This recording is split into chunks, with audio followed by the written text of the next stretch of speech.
Minähän olen ollut tässä tämän syksyn puukontaontakurssilla ja yritin tehdä siellä tämmösen uuden monitoimityökalun.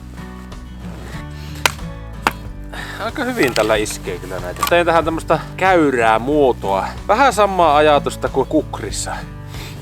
Mulla olikin ajatus, että teen tästä tämmösen veitsen, missä on vähän vaikutteita kukrista, skramasta ja perinteisestä leukusta. Aika hyvää terää. Tällainen kuin ite tehdyksi.